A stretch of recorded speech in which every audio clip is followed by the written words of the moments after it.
Okay. Well, hello, everybody. My name is Mariana Clay. I am a member of the Rockwall chapter, and I have been working for the past little over a year, and I've been building a social media presence, doing historical costuming and living history. This past state conference, I actually won the award for social media excellence, I guess was the correct term for it. So that was really excited. I was very, very proud of that. So if you want to check me out, I have my link at the bottom of the screen. You can see the Historian's Wardrobe on Instagram and Facebook. I'd love for you to come and check out some of the things that I create, and I like to take silly pictures and talk about history. It's kind of my outlet for all of that. So tonight I want to talk to you about the Puritans and really the trendsetters of the time, and along with some of the traditions that the Puritans really practiced. So the Puritans are a group of people that we're all very familiar with in the DAR, and there are similarities in religious beliefs to the Pilgrims. And both groups, they were both seeking religious reform and religious freedoms. And during this period, there were the monarchies, and especially in Spain and France and Italy, and of course England. They were basically the trendsetters of the day. So the Kim Kardashians and people we have today, that was the monarchies and the people that people were kind of going to for fashion cues. So one of those people that I want to kind of focus on with this, and he is the inspiration for a lot of the fashions for the next little over a century, was King Charles I of England. There we go. King Charles I. So he took over just after Queen Elizabeth in the Tudor era. So when we look at his clothing, it is a lot of there is a lot of similarity to what you see in like Tudor movies and Tudor fashions and paintings of like King Henry VIII. So King Charles I, he was the fashionista of his day. He wore boots. He made it very popular to have the boots, kind of that Three Musketeers style, with the big cuffs at the top of his boots. He also made the use of silk and lace ribbons and collars and things like that. He popularized a lot of that, kind of drawing from the fashions of the Tudor era. So if you see on the screen, there is the lace collar that he's wearing. It was inspired by those stiff collars that they would have worn during Queen Elizabeth I's reign, where it was like the starched collar poof around their neck. Those were still worn during the Puritan era, but they were more modified into different styles and things. So both men and women during this time, they actually would wear really big headdresses. They were all about extravagance and all of the stylizing of things. Like this was the time when people started to wear boats in their hair, like literal little boats. They're actually really cool to look up. And they became really popular by the end of the 1700s. So as we'll see through some other pictures, you'll see more cuffs, more larger collars, more buttons and elaborate additions to their clothing. That was all added by King Charles I. So he was one of the most infamous in especially English history for spending the most money on clothing. On average, he would order between 30 and 40 new suits and single garments, as well as other sets of garments and accessories every single year. So he was having to hire new tailors and seamstresses and people to make all of these things for him every year. So he would take a huge cut out of the royal banks and money to be able to pay for this. So he actually created a lot of issues for himself as far as with the other government leaders and kind of the people that were sort of his handlers at the time. So the king's clothes at this period, it actually had a social value. So in the same way that a lot of throughout the centuries, what you wore would signify your social place in the world, that he kind of capitalized on that during his reign. So if you were a person who was, say, a lower class, not a pauper, but you didn't have all of the wealth or title, and you were caught wearing something that was not of your status in society, you could be imprisoned and even more severely punished in some cases, just depending on the situation.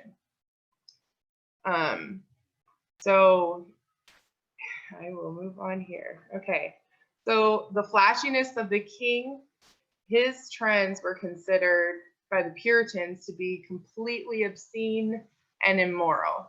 So we do see a lot of the similarities in what Puritans wore. As these two people that you see on their screen, they were actually Puritans. They were higher class Puritans, but for the most part, they saw the excess of accessorizing and fancy threading and stuff to be vain and vile and immodest. So the Puritans believed that purifying the Church of England was their job. They needed to purify the Church of England of all of the Roman Catholic beliefs. But when their goal of doing that failed, they decided to turn their sights on the American colonies. So when they came over here, they kind of had to revise some of their beliefs and things. So it was more about purification of self and the greater purity in worship and doctrine and personal piety. The purification of their beliefs, they were basically in the way that they lived too. So the way that they ate, the way that they dressed. So as you'll see here, these people are higher class. This is a little bit later in the 1600s. So some of their laws had started to change a little bit. I apologize for the noise. I've got kids. But as we get into the 1830s, in 1834, the Puritans actually put together in the colonies, starting in the Massachusetts Bay Colony, the sumptuary laws. And the sumptuary laws was actually a series of laws that they put in place saying that you could not use gold or silver threads, you couldn't use lace or silks, and you needed to follow all of the certain guidelines, otherwise you would have to pay fines or face imprisonment and things like that. One of the main things that they talked about were slashed sleeves, and slashed sleeves were considered to be incredibly immodest. So if you had any more than 2 slashes in your sleeve, as you'll see, if you see on the photo on the left, in King Charles, you can see the little slashes in his sleeves. Those are actually, they were popularized during the Tudor era, but the slashes actually showed the undergarments underneath. So when you could show your undergarments underneath and they were of fine linens, it actually showed your wealth and your place in society even more. So this was part of the thing for the Puritans that they thought was so indecent, because you're being vain of your wealth and things like that. So they put together these sumptuary laws in 1634, and it was brutal, to say the least. People would have to if they had long hair, the women had to have it up. They couldn't have their hair shown. They, for a period from 34 until 51, they weren't allowed to use anything but cotton or wool. If they were seen using anything else, they would have to pay a hefty fine, usually about 10 shillings, which to them was a lot.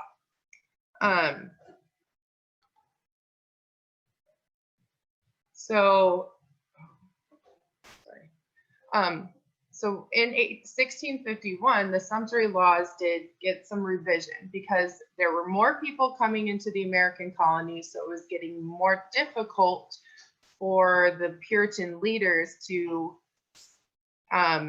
manage and handle all of the issues with dress and violations that were happening, especially as more people in the colonies were, more of the Puritan people were gaining more wealth as well. So they wanted to be able to indulge in those things. And so it was getting harder for the leaders to keep everyone in check. So they changed things up. So then they could start using gold and they could start using silver threads. They could use little bits of lace and silk, but they would have to be very subtle. And then finally in 1681, they just pretty much did away with the sumptuary laws altogether for the most part, as long as women were still modest and they were still at least conservative somewhat in their dress. The sumptuary laws were just gotten rid of altogether. So the people we see here were actually husband and wife. These were probably done in about 1859 to 1860s, early 1660s. I'm sorry, thinking 1800s. All right. So during this time, a lot of us have a lot of the curiosity of what was under clothes. And I know that before I really dove into historical clothing and costuming, I always had the curiosity of how they got their silhouettes and the looks that they had to be the way that they were. So these are the two basic garments for every woman. So since this is the DAR and we're all women, I wanted to have these two basic garments that we would wear during this period. So the bottom one is called a shift, and a shift was essentially just your underwear. So women during this time did not wear bloomers, because bloomers actually didn't come around until the women's suffrage era in the United States. So during the Puritan era, it was actually considered very immodest and immoral for a woman to wear anything between her legs. So this was her underwear, just her shift. Over your shift, you would wear a pair of stays. As we would consider it today, we would consider it more of a corset, but it was considered a pair of stays because it did come in two separate pairs. This one in the photo shows that it's just one lacing, but typically at the time it would have been laced in the front and the back. Okay. So this is a little bit of a breakdown, so you can kind of see more of the elements of a Puritan outfit. So the women here, she has the coif, which is the cap that women wore because they had to keep their hair covered, because women, it's very similar to some religions today. Women still have to wear their hair covered when they pray, because it keeps a separation between the woman and God. And only man is the one that's supposed to be in direct connection to God. So women at this time wore their head coverings for a similar reason. Then they would wear their shift underneath. And a lot of times, if you were a wealthier woman, you would have something to cover your shift just for extra modesty. And then you would wear your waistcoat over that. The waistcoat was pretty much just worn all day. You didn't take it off at all. And then you would have your pair of stays underneath. And then most women typically wore 2 to 3 petticoats. It's not pictured here, but the petticoats were just kind of the staple of every outfit. And then she would wear the tie coat around which is basically half a skirt, and then the apron over top. So I just figure the outfit breakdown kind of helps you visualize a little better and understand just how many elements of a wardrobe there were back in this time. So one of my favorite things to talk about that is a huge misconception in history is actually the fabrics and the ways that those fabrics were dyed. So a lot of us, when you think of a pilgrim or a Puritan, this day and age, we think, you know, their standard outfit is a black outfit with a white collar and the black hat.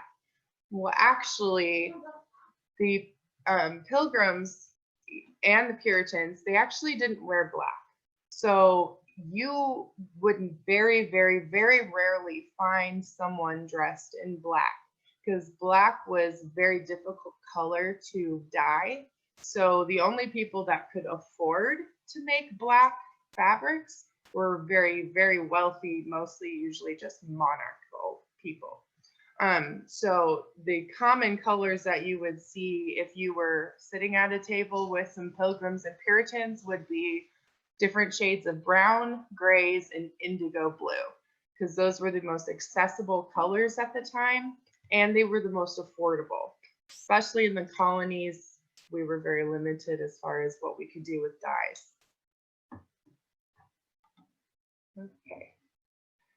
Okay, so I want to talk a little bit about the traditions of the Puritans. So the Puritans, when we think of the Puritans, we, think of Thanksgiving or, things like that. But they actually were not big into celebrating holidays at all. They were all about social control as far as what should be outlawed. And two of the biggest things that the Puritans believed, I'm sorry, my son is joining in. Two of the things that the Puritans believed needed to be banned, especially in the American colonies, were the celebrating of Christmas and Halloween. So Christmas was actually not very widely celebrated in general. It was mostly celebrated by the pagans and the Catholics, the Roman Catholics. But Christmas, as we know it today, really was not popularized until the 1850s when Queen Victoria actually made it popular. And then it was actually declared a holiday in the 1870s by President Grant. So the Puritans, they were very against Christmas, very against Halloween. They would try and dictate what people would do for fun. So they wouldn't allow gambling, they wouldn't allow sports. The only holidays that they would allow you to celebrate were Election Day, Commencement Day, and they could celebrate college graduation. Those were the only times that it was allowed other than Thanksgiving. So one of the things that I think is interesting about the Puritans is that during this time, single men in a community, it was a lot more difficult for them to get by in a community just as a single man.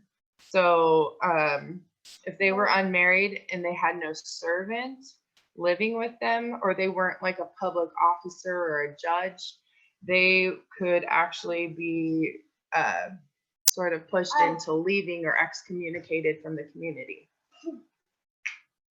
Okay. So as we know, the Puritans were against the many traditions of especially Halloween. And since it's Halloween time, I thought I'd share a little bit of the Puritans' connection to one of the most famous Halloween celebrations, or Halloween-centered kind of stories in history. But the Salem witch trials were actually held by Puritan leaders. So it was Puritan leaders who were actually putting these women on trial, as well as a couple of men. So I just wanted to get through that. So the Puritan connection to the Salem witch trials, their fashions were still very similar by this time in the 1680s, 1690s, and the Salem witch trials also changed a lot of things for the fashion of the time, um, just from the way that there was some new cultural changes in the area. So, but that would be something to talk about at a different time. Please say hello. Okay. But I just wanted to thank you all so much for listening to me as I tell you a little bit about my passion of historical costuming and historic fashion. And I hope that you will check me out on the Historian's Wardrobe on Instagram and Facebook. Thank you so much for giving me your time. I hope you have a great day, great night. Thanks.